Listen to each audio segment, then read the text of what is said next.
Hello and welcome, ladies and gentlemen. My name is Juggernaut, and this is ICBM, or Intercontinental Ballistic Missile, the video game. Oddly enough, it's not about one particular ICBM, it is a nuclear warfare simulator, effectively. Fairly simplistic and run down, but a very fun one nonetheless. So there is no options menu. I figure we should just jump into a new game and I'll show you what it's all about.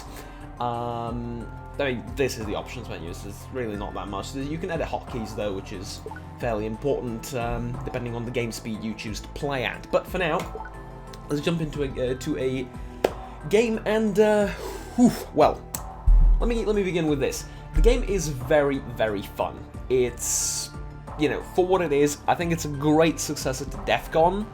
Or at least like a spiritual successor to DEF CON, and there's a fair amount of depth and strategy into the way warfare works and so on and so forth.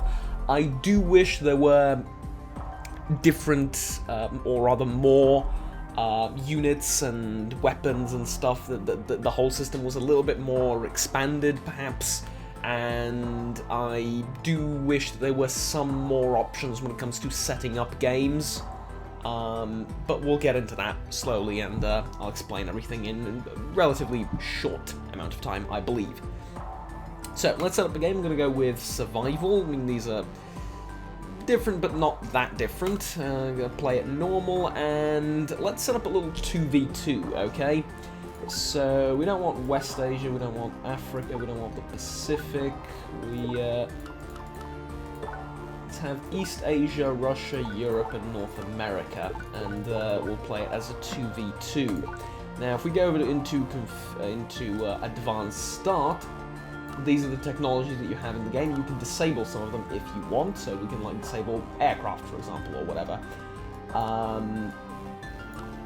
Actually, we can't disable aircraft, we can disable advanced aircraft, which, you know.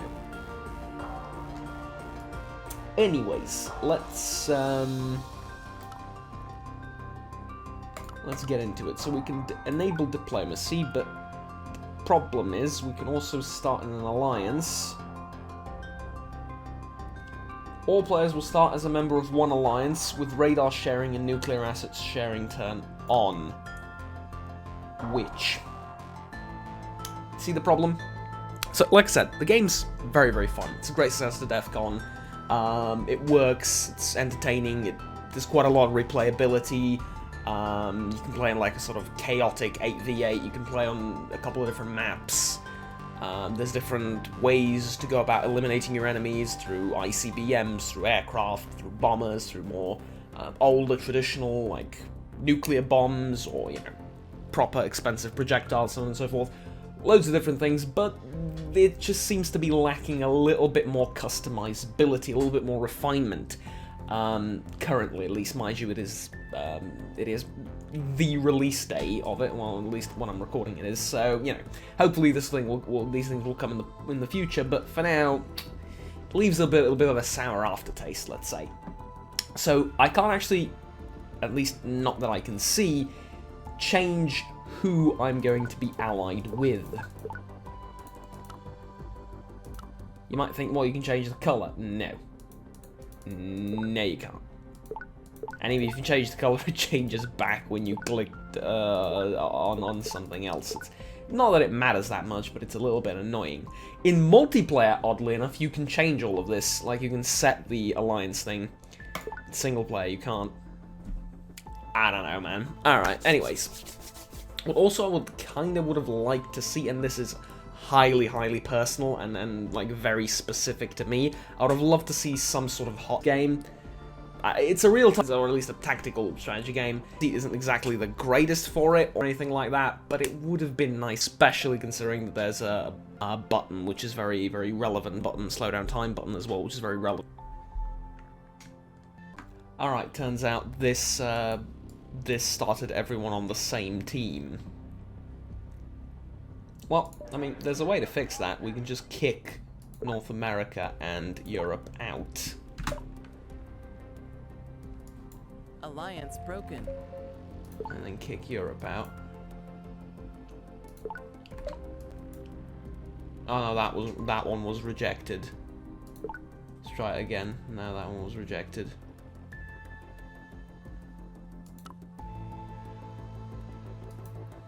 Interesting. Okay, can I declare war on the Americas now? Excellent. Indeed we will. Good. So, now then, this is basically the game. This is a disaster is what it is.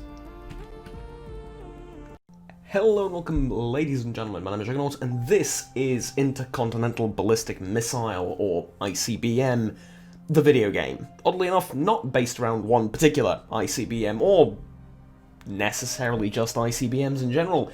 It is what I would call a spiritual successor to DEFCON. Effectively a strategy tactical game about nuclear warfare, be it with traditional atomic and nuclear bombs dropped from bombers, or attack jets. Yes, there are smaller tactical nukes you can use from attack jets, or submarines, cruisers, carriers, traditional, I guess more what is generally perceived to be nuclear warfare, launched missiles from silos, and oh so many different things. You have a variety of tools at your disposal to wreak havoc upon the enemy's cities and military installations. Now, the game is good, and I want to get this out of the way right now. The game is actually pretty darn good. We're going to jump into one right now, but I think I should click on Exhibition first to show you what the game's generally like, and I can point out a few things that you can do, because what Exhibition does is it just plops you down on a map, spectate an 8. And here we go. It is indeed an 8v8 with the actually, it's 77. It is a 7-player free-for-all. I'm stumbling over my words, I'm so sorry. But the AI is playing, so you can now see just how chaotic this is. And yes, in a 7-player free-for-all, it tends to be rather chaotic. But, nevertheless.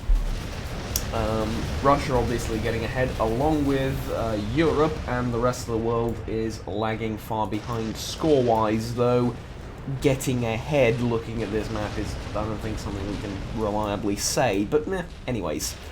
So you can see we have nuclear silos, we have stealth bombers, regular bombers, fighter jets, radar, sonar, and so on and so forth. There isn't actually sonar. Well, there is on the submarines, but never mind that for now.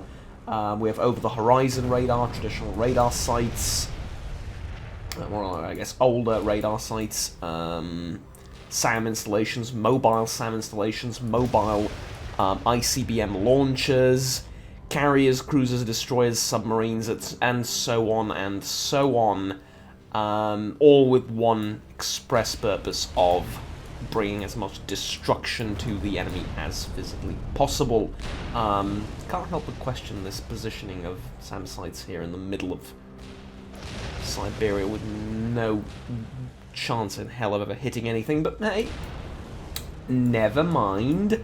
This is effectively what the game is, and this is what it looks like, and it is tunable as to exactly how chaotic you want it. There's also satellites, as you can see, and there's satellite killer missiles too. Have a submarine in the middle of nowhere with nuclear launch capabilities, though it has delivered its payload, or at least so it would seem. And Australia, with a load of SAM sites, didn't exactly protect it.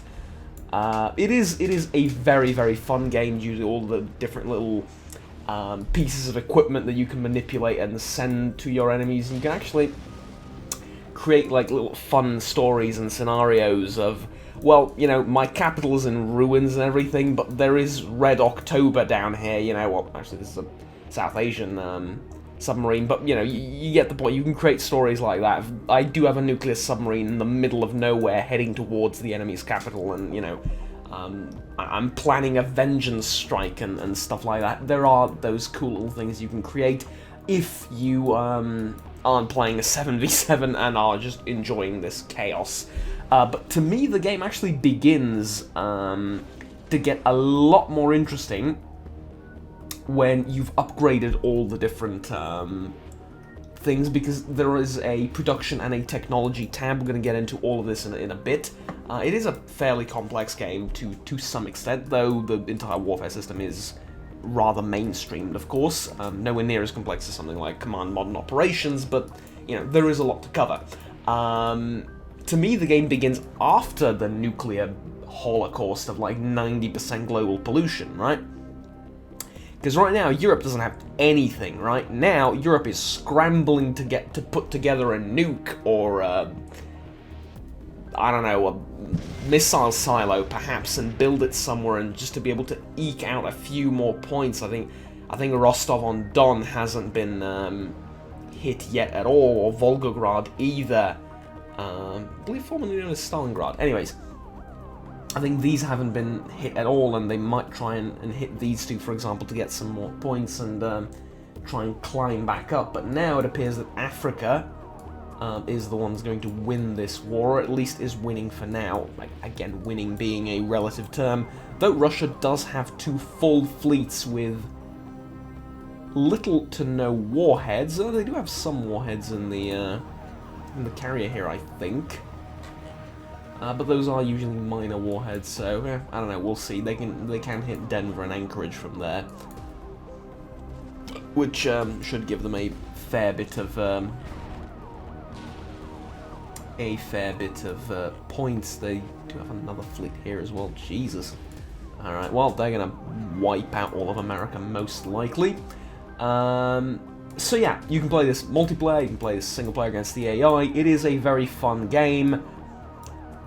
But let's head back to the main menu and criticize a little bit. If you go to the options menu, there's really not much there. You know, it's a fairly simple game, doesn't need a complex options menu. But let's go.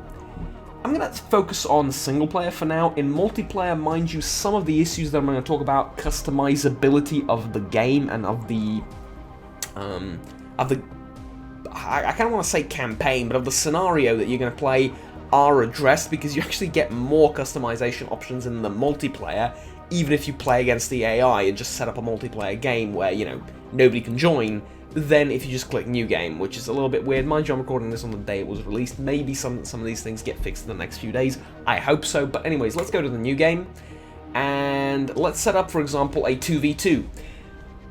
Except we can't. We can start an alliance where all players will start as a member of one alliance. Well, I'm sorry, but what the hell's the point? I mean, I guess what we could do is we could put 3 people in one alliance and then kick one, and then play from there. And I guess in multiplayer you can agree to kick the other people and then, you know, just, you know, do it on the fly, but you can't set up a 2v2.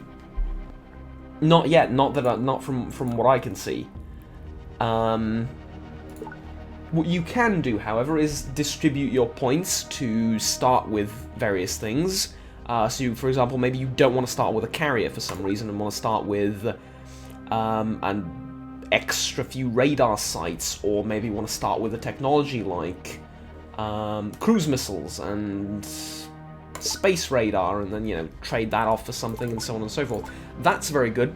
What you can also do is click on configure here and choose the technologies available in the game. So, for example, if you don't like advanced aircraft, you can turn them off entirely. If you don't like SAM sites to be a thing, you can turn them off. Or if you don't like lasers, which I usually turn off because I find them a little bit, it's a bit too futuristic for now at least. They're a bit too strong. Strong lasers with nuclear cores can theoretically destroy warheads. I mean, I know this is kind of a thing, but we're not there yet. Technologically, this is a bit too advanced, the way it's implemented in the game, so I usually turn these off. You know, you can enable or disable technologies, but you can't enable technologies at the start so that everyone has them, which is something that I would really, really like. For example, what if you want to start the game with all technologies unlocked? Well, you can't. you just can't. Yeah. Unfortunate. You can change the number of points available, which is fairly nice. Unit deployment time, full warhead production efficiency. Basically, this means after 120 minutes, you're going to be... Well, but as time progresses, you're going to get better and better at building nuclear warheads. You're going to build them faster. Peacetime period and no nukes period, that's very, very interesting and effective. Good, thank you. Diplomacy, GDP, equalized populations, auto slowdown, all of that's good. And it's just, there's things missing. There's a few things missing. What I would also love to see, but I know this is very, very personal, and probably nobody else would ask for this except me and, I don't know, maybe Timmy from Carolina somewhere. So a grand total of a few people on Earth, but I would love a sort of hot seat mode, especially seeing as you can pause the game at will in single player. I think it wouldn't be a terrible idea to, at the very least, allow me to control both nations. And, like, maybe I'll plan out my strike, and then I'll hand the keyboard and mouse over to someone else, and they'll plan out their strike, and we can play them out, and, you know, like, pass the controls between the two. Or, at the very least, what I really, really love doing is, I love creating little scenarios and like RP storytell within video games like this. So I would control both sides, and I would be like, you know, well, there was an incident where a jet or a nuclear bomber got shot down near Kamchatka or something, and now there's a whole arms race going on over there, and yada yada yada, and, you know, October Red, maybe there's a submarine and the US needs to find it because it's lost contact with Moscow, and it's just, you can think of 100 different scenarios, and you can play that in multiplayer, fair enough, but I'd sort of like to, you know, have a little bit more customizability in general for the game, you know. Also, there's a few maps wouldn't do it any harm. I mean, there's 7 players and 8 player maps, which is effectively more or less the same thing. There's the French versus the Spanish, which is a test map, which is kind of funny. I mean, it's the French colonies versus the Spanish colonies.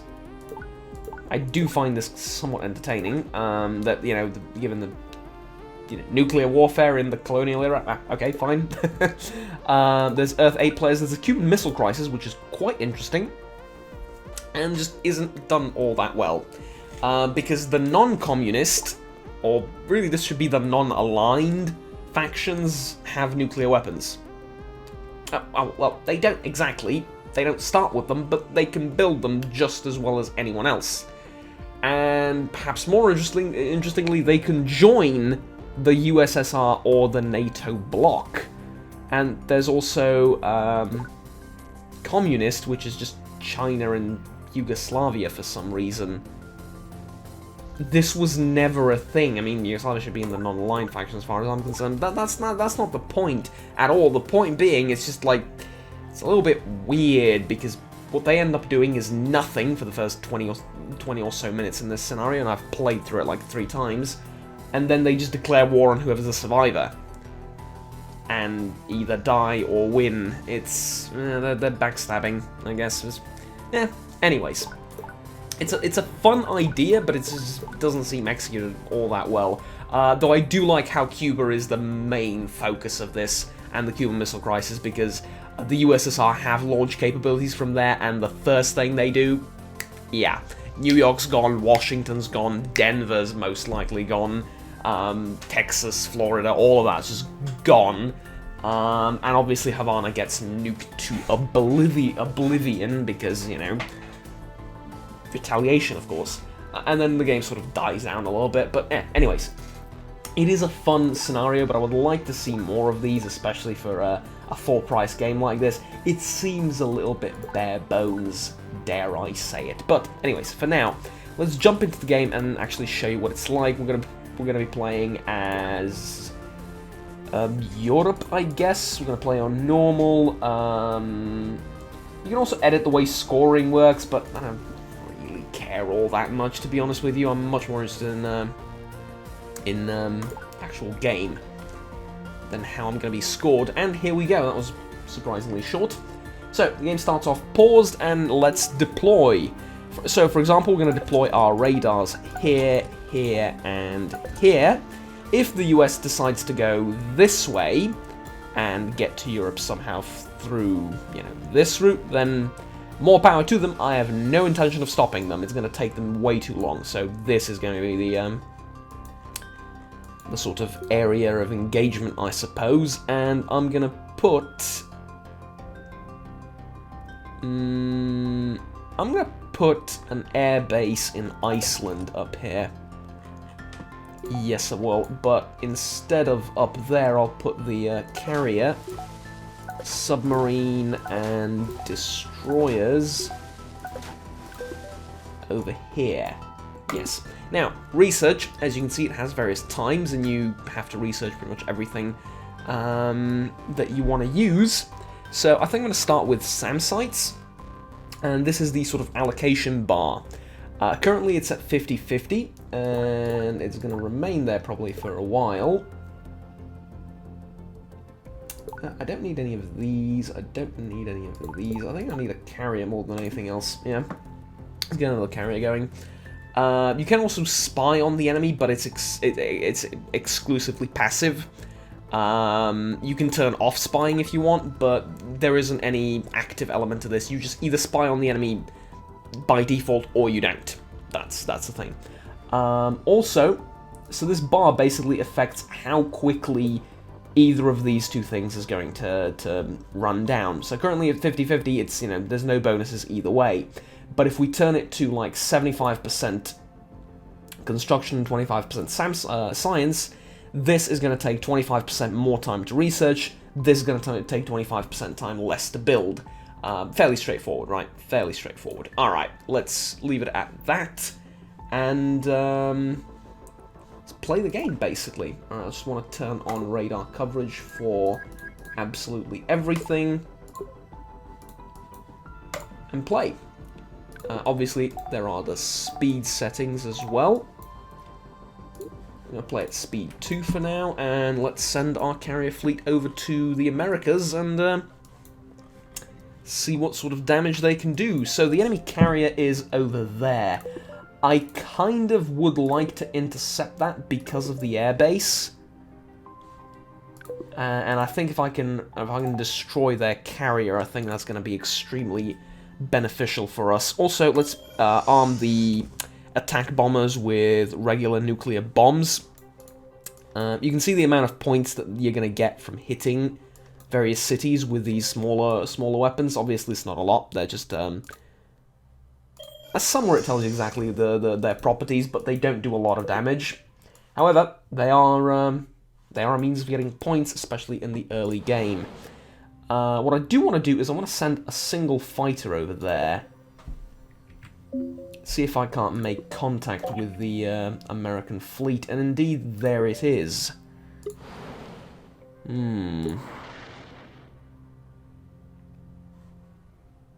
Interesting. Okay, let's set up like a strike.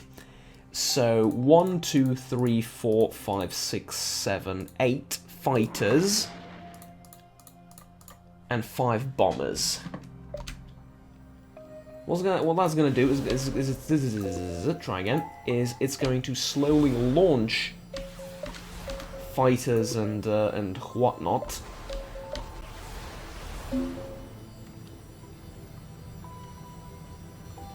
Over the enemy, and we also have fighters arriving from over here. Now, what I would love to do,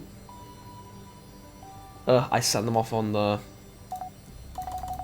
No. Okay, regular bombs, please, and then yeah, let's do that. Does it cancel? I'm hoping it cancels.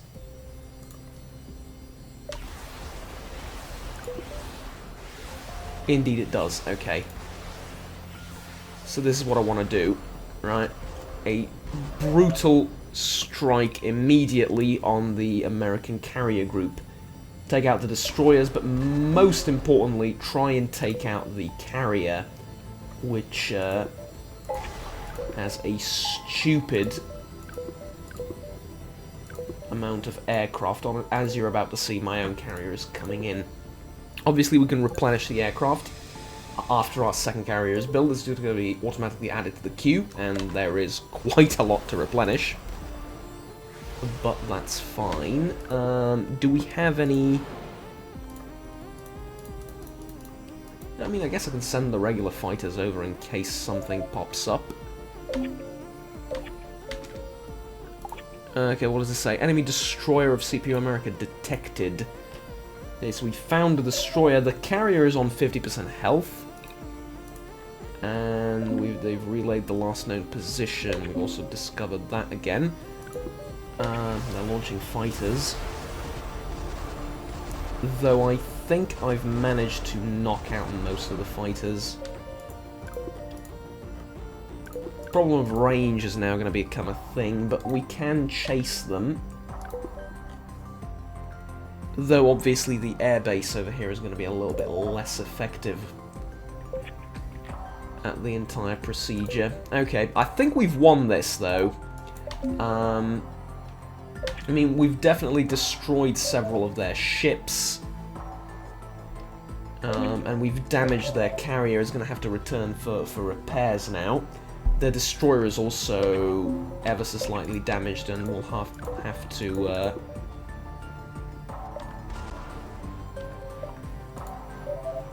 have to run away.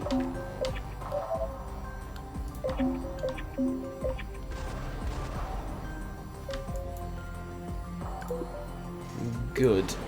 Let's launch a pair of fighters, I think.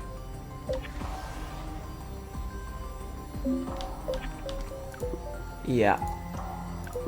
Let's launch some fighters because they did bring fighters of their own. See if we can't shoot a few down. That's good. That is very, very good. Okay.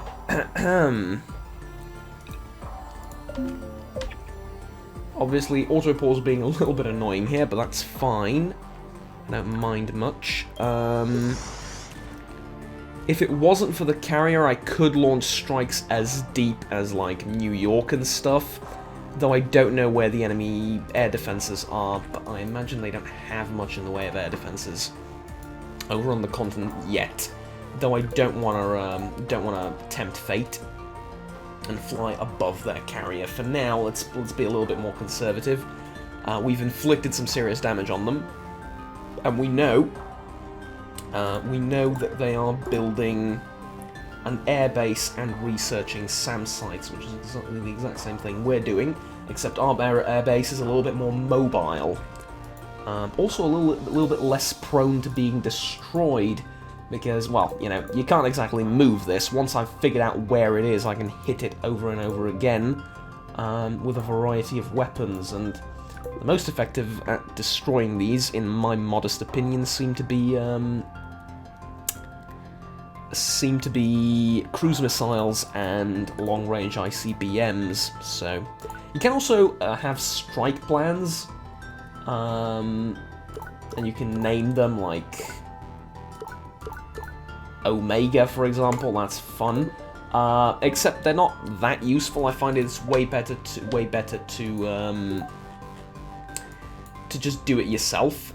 Right, to just manually control everything and do it yourself. We're going to send an unprotected carrier this way, mainly because I know the US doesn't have a naval presence over here anymore. They're building an airbase, which means it's going to take a lot of time to construct, which is good for us. And I know that the rest of their fleet is heading this way. So actually, now that their fleet is heading that way, we should be able to launch strikes on New York City soon, and Montreal. But actually, perhaps it would be better to do this.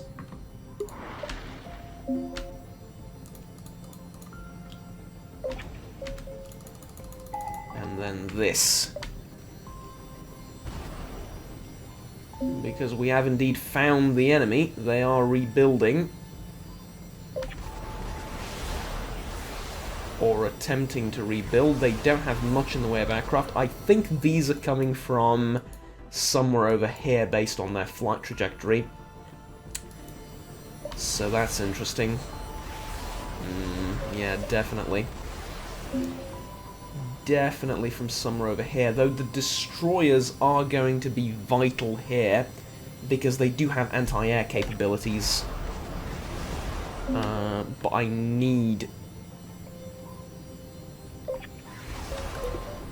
absolutely need to destroy their ships right now.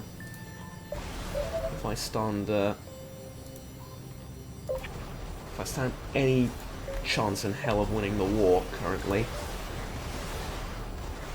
Fighters can be rebuilt. Fighters are not that big of a problem. What is a huge problem is rebuilding a whole aircraft carrier. Research complete. That can be tricky. We're done with mobile SAM sites. Let's go with cruise missiles, because I think we're going to have naval superiority for now. So let's go with that, and obviously rebuild our fighters and stuff. Oh yeah. Oh yeah, it's going to go down. Yep. Enemy carrier destroyed. Excellent. Excellent work. Excellent work. Let's just make sure everyone's back together again, and let's head towards New York City. Excellent work. We're actually... No, probably it's a better idea to return towards Reykjavik, or towards Iceland, and get those...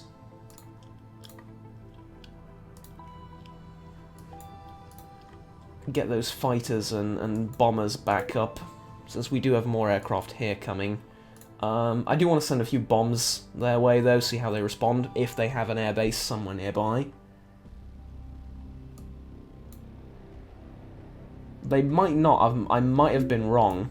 Nope, there's the airbase. We actually found the airbase. Okay, can you actually bomb it, please? No, because I've equipped you with nuclear bombs and you can't use that to hit the airbase. Probably. No. Okay. That's fine, though. They're sending bombers of their own, which is not going to be particularly helpful for them, considering I have a good radar system.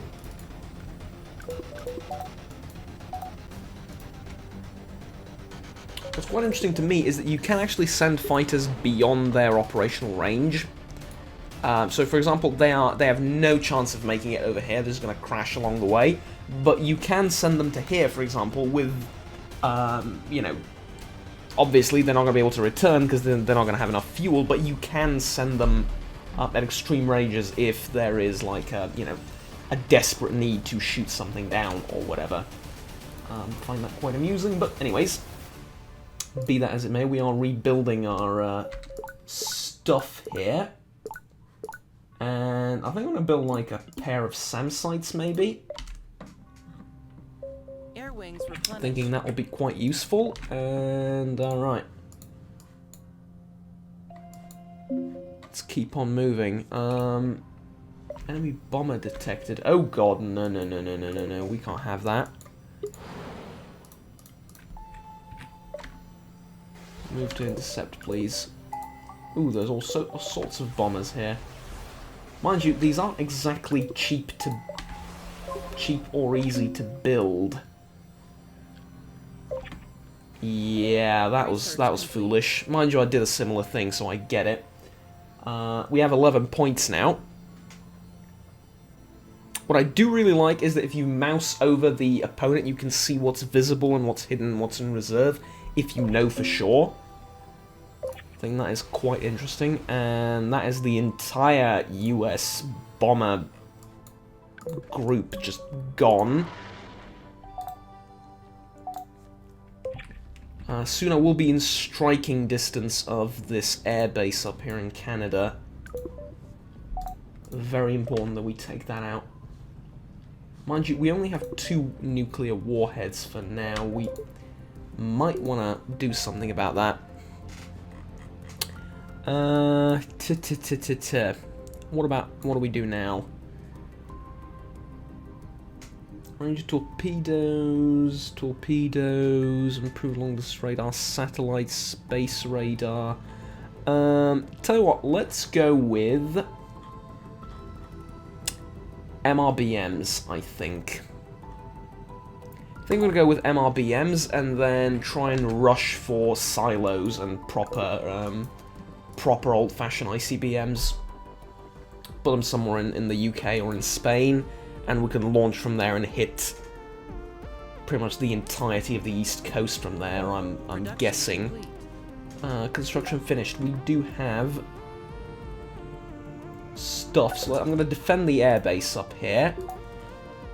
And I'm also going to defend...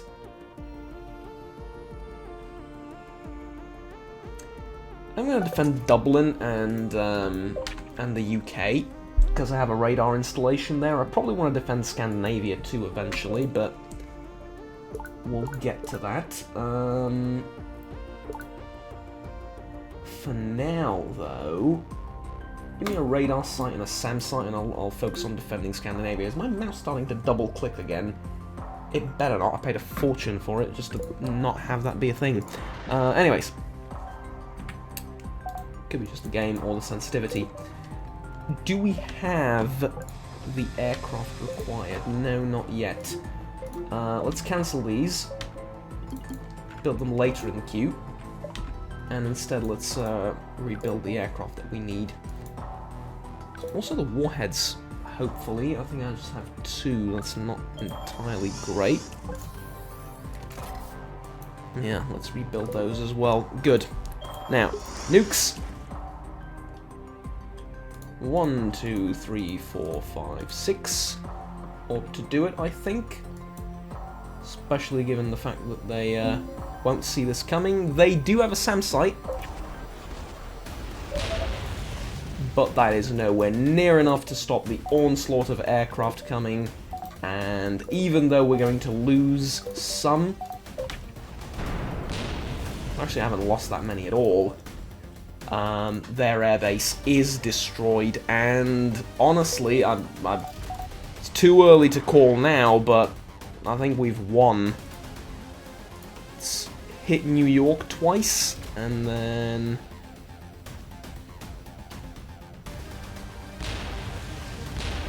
honestly, I just like hit it 2 more times. Hit Montreal twice as well.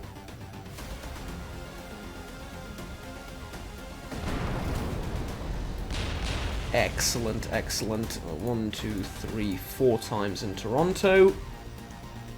All to do it.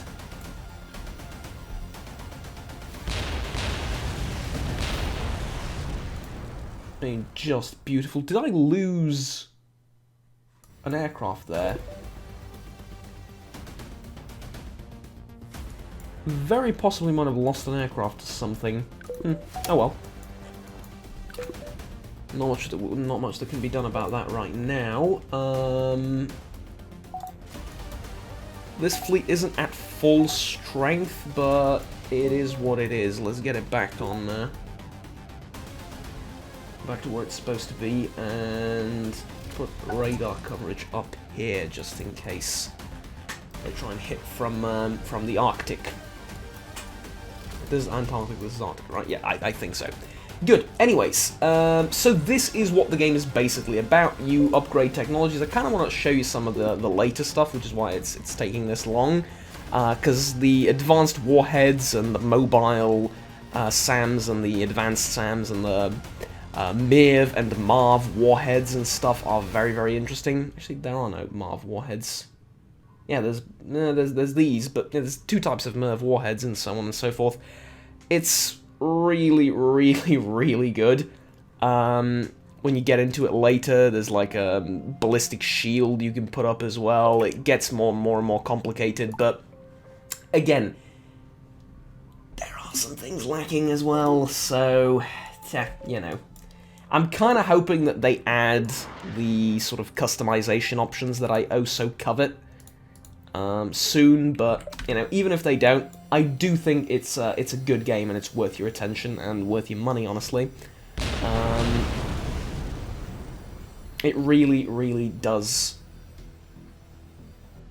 what it wants to do pretty darn well, and that's simulate, not really simulate, but in a sort of fun, tactical way, show you the challenges of nuclear warfare, and have you blow the entire world up, which is always great fun, isn't it? Anyways, ladies and gentlemen, you do actually have a globe view as well, if you're into something like this. This, I think, is quite interesting as well. So, you know, you can be a flat earther or not. Anyways, jokes aside, yeah, do I recommend the game? Absolutely. I think it's great. I think it's, you know, it's absolutely worth your time and money. But for now, I think this will do it for this video. We've hit America nicely. We're winning the war. We're 58 points ahead, and they probably won't be able to come back from this. I'm going to start pounding these SAM sites and stuff relatively soon, and I'll probably be ahead on tech and production anyway. But yeah, I kind of wish they added maybe a few more things like ground forces and stuff.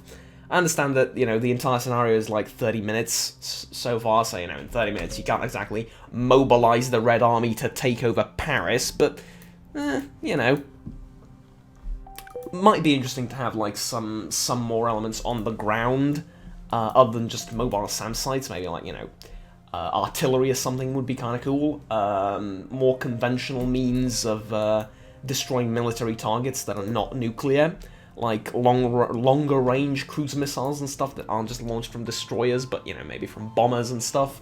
Because currently, I do believe there is no way of launching cruise missiles from bombers, which is kind of strange. There's also no way of launching them from fighters or from attack bombers.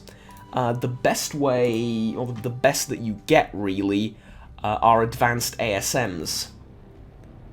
Now, these are good. They improve accuracy and the destructive effect of the missile, but they don't improve the range of it at all.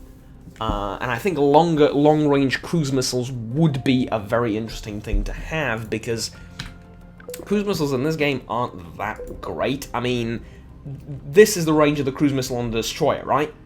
Freaking awesome, isn't it? I mean, look at this. It has a surface-to-air missile, it has a surface-to-surface missile, and it has torpedoes. The SSM, that's the range of it. That's the range of the surface-to-air missile, and that's the range of its torpedoes. Destroyers are a powerhouse, right? Just like in regular warfare that they are, or in real-life warfare that they are. Pretty much the backbone of every navy nowadays. Long gone are the days of battleships, and so on and so forth. It doesn't matter right now. My point is, like, this is awesome. Look at the range of this thing. Imagine if you can launch it from a bomber, which, you know, that exists. That's a thing. Yes, you can launch cruise missiles from fighters, even. I believe F-16s have a capability of launching cruise missiles, if I'm not mistaken. I think. I'll need to check on that, but, like, definitely bombers and some fighter aircraft in the modern age can launch cruise missiles.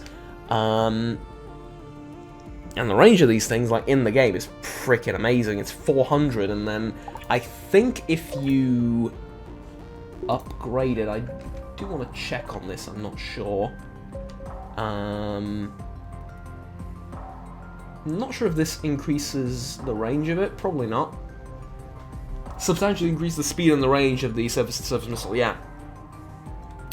And they're now almost impossible to shoot down. You can have hypersonic missiles too, which, you know, fantastic. But can we please launch them from fighters? It's really cool. I understand maybe it's a balance thing, but, like, it's really cool, though. I really want to launch cruise missiles from fighters, and, you know, like, that's a SAM site? Okay, no it isn't. Not anymore. Gone. Have them be expensive, sure, I don't care. Like, have the fighter-launched ones be a special type of missile that you need to build manually. I'd be fine with that as well. Because, like, air-to-air missiles and conventional bombs, you have... Well, you don't have an unlimited amount of, you have 50 here, but, like, you know...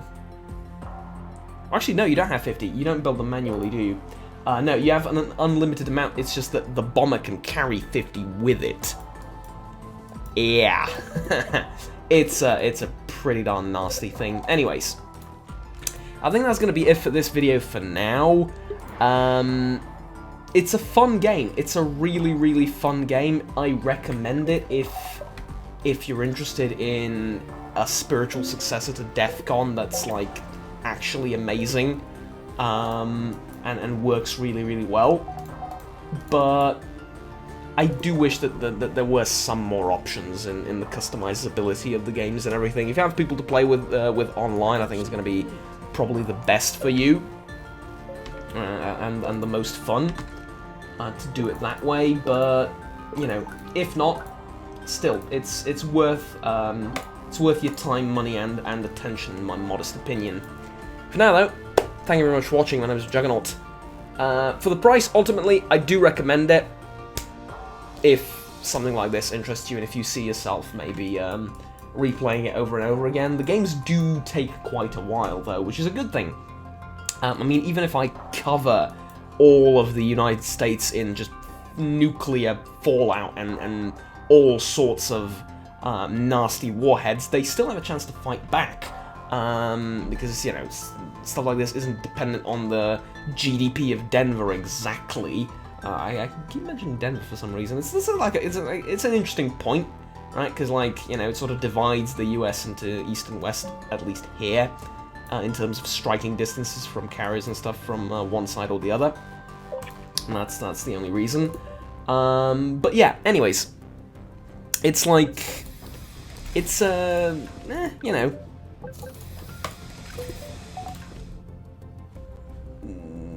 Yes, because I have these built. Okay, sorry, I got confused by that. It's good. It's good. It's fun. I recommend it. No, but that'll be pretty much everything. Thank you very much for watching. Like, subscribe down below if you enjoyed the video, and want to stay tuned for the rest of the content that I produce on the channel. Until next time, have fun, take care, and bye-bye.